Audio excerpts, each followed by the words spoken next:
जय जय श्री हरि, जय जय श्री कृष्णा।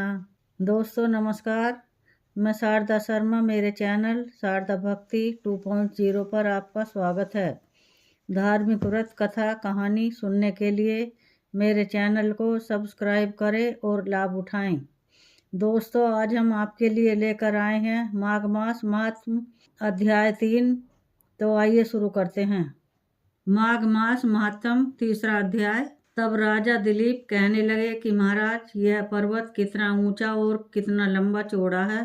तब वशिष्ठ जी कहने लगे कि 36 योजन, 1 योजन 4 कोस का होता है। ऊंचा ऊपर चोटी से 10 योजन चौड़ा और नीचे 16 योजन चौड़ा है, जो हरिचंदन, आम, मदार, देवदारू और अर्जुन के वृक्षों से सुशोभित है।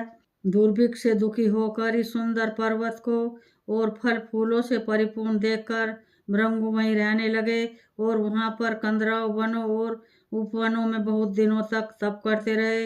इस प्रकार जब भृंगु ऋषि वहां पर अपने आश्रम पर रहे थे तो एक विद्याधर अपनी पत्नी सहित उतरा। वह अत्यंत दुखी थे। उन्होंने भृंगु ऋषि को प्रणाम किया और ऋषि ने बड़े मीठे स्वर में उनसे कहा कि हे विद्याधर, तुम बड़े दुखी दिखाई देते हो, इसका क्या कारण है। तब विद्याधर कहने लगा कि महाराज, पुण्य के फल को पाकर, स्वर्ग पाकर तथा देव तुल्य शरीर पाकर भी मेरा मुख व्याघ्र जैसे हैं, यही कारण मेरे दुख और अशांति का है। न जाने किस पाप का फल है। मेरे चित्त की व्याकुलता का दूसरा कारण भी सुनिए। यह मेरी पत्नी अति रूपवती, मीठा वचन बोलने वाली, नाचने और गाने की कला में अति प्रवीण, शुद्ध चित्त वाली, सातों सुरों वाली, वीणा को बजाने वाली, जिसने अपने कंठ से गाकर नारद जी को प्रसन्न किया, नाना स्वरों के बाद से वीणा बजाकर कुबेर को प्रसन्न किया। अनेक प्रकार के नाच ताल में शिव जी महाराज भी अति प्रसन्न और रोमांचित हुए। शील, उदारता, रूप तथा यौवन में स्वर्ग की कोई अप्सरा भी इस जैसी नहीं है।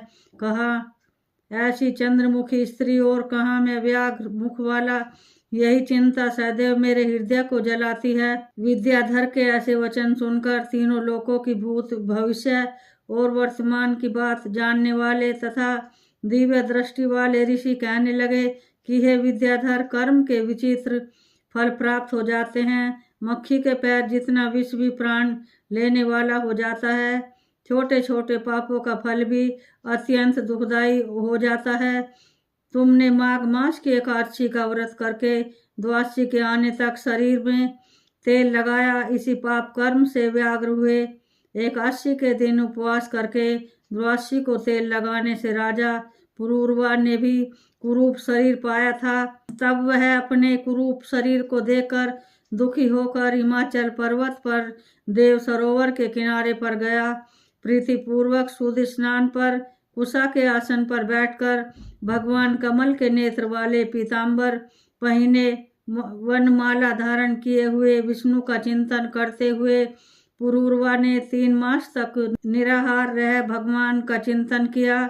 इस प्रकार 7 के जन्मों में प्रसन्न होने वाले भगवान राजा के 3 महीने के तप से ही अति प्रसन्न हो गए और माघ की शुक्ल पक्ष की एकादशी को प्रसन्न होकर भगवान ने अपने शंख के जल से राजा को पवित्र किया।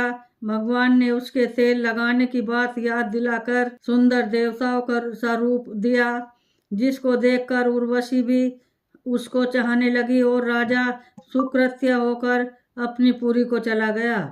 भृंगु ऋषि कहने लगे कि हे विद्याधर, इसलिए तुम क्यों दुखी होते हो। यदि तुम अपना यह राक्षसी रूप छोड़ना चाहते हो तो मेरा कहना मानकर जल्दी ही पापों को नष्ट करने वाली हेमकूट नदी में माघ में स्नान करो, जहाँ पर ऋषि सिद्ध देवता निवास करते हैं। अब मैं इसकी विधि बतलाता हूँ। तुम्हारे भाग्य से माघ मास आज से 5वें दिन ही आने वाला है। पौष शुक्ला एकादशी से इस व्रत को आरंभ करो।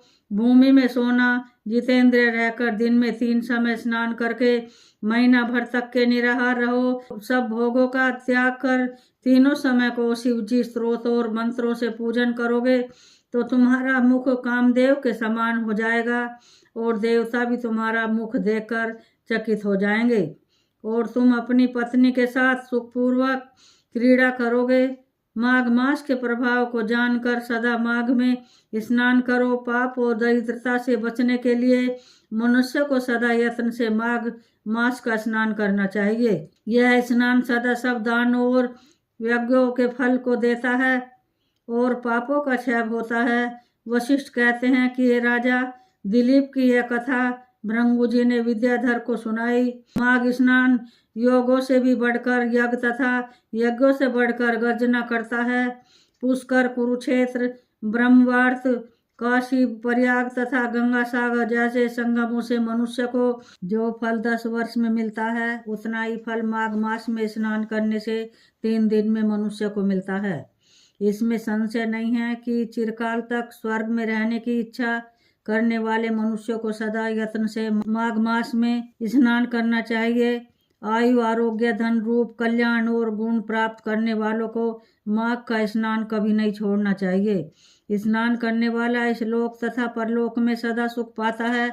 वशिष्ठ जी कहते हैं कि हे दिलीप, भृंगु जी के यह वचन सुनकर वह विद्याधर अपनी स्त्री सहित उसी स्थान पर पर्वत के झरने में माघ मास का स्नान करता रहा और उसके प्रभाव से उसका मुख देव सदृश हो गया और वह पाणिग्रीव पर्वत पर आनंद से रहने लगे और भृंगु जी भी नियम की समाप्ति पर शिष्यों सहित इवा नदी के तट पर आ गए। इसी के साथ तीसरा अध्याय समाप्त हुआ। जय जय श्री कृष्णा।